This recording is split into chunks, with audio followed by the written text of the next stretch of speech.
পহেলগামে ভয়াবহ সন্ত্রাসী হামলার পর ভারত ও পাকিস্তান সরকারের পাল্টাপাল্টি পদক্ষেপ আর হুমকি ধামকিতে তৈরি হয়েছে যুদ্ধ পরিস্থিতি। পাকিস্তান নিয়ন্ত্রিত কাশ্মীরের গ্রামে গ্রামে চলছে বাংকার প্রস্তুতের তোড়জোড়। ভারতীয় সামরিক বাহিনীর টার্গেট হতে পারে এই শঙ্কায় এরই মধ্যে অঞ্চলটিতে সব মাদ্রাসা বন্ধের ঘোষণা দিয়েছে কর্তৃপক্ষ।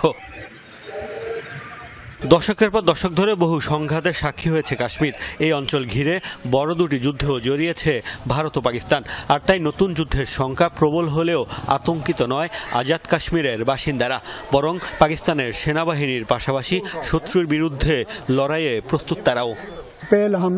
আমরা লড়াই চাই না, তবে ভারত যদি সংঘাত শুরু করে তাদের কঠোর জবাব দেয়া হবে। ইনশাআল্লাহ পাকিস্তানের ভূমিতে এক বিন্দু ক্ষতি হতেও দেব না। আমাদের প্রতিটি শিশু সন্তানও দেশের জন্য জীবন দিতে প্রস্তুত। আমরা পাকিস্তানের সাথে আছি, বাড়ি ছেড়ে কোথাও যাব না। প্রয়োজনে নারী পুরুষ প্রবীণ কিশোর সবাই পাকিস্তানের সেনাদের সহায়তায় প্রস্তুত। একই দৃশ্য ভারতেও। জম্মু কাশ্মীরেও নিজেদের নিরাপত্তায় বাংকার প্রস্তুত করছে বাসিন্দারা। যুদ্ধ বাঁধলে পাকিস্তানের বিরুদ্ধে সশস্ত্র লড়াইয়ে অংশ নিতে চান ভারতের অনেকেই।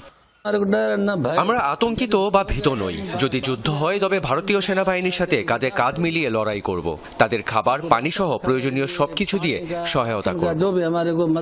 শুধু সীমান্তবর্তী শহরগুলোতেই নয়, যুদ্ধের প্রস্তুতি চলছে ভারত পাকিস্তানের সবখানেই। রাজনৈতিক মতপার্থক্য ও ভেদাভেদ ভুলে শত্রুর বিরুদ্ধে ঐক্যের ডাক দিচ্ছে দুদেশের মানুষই।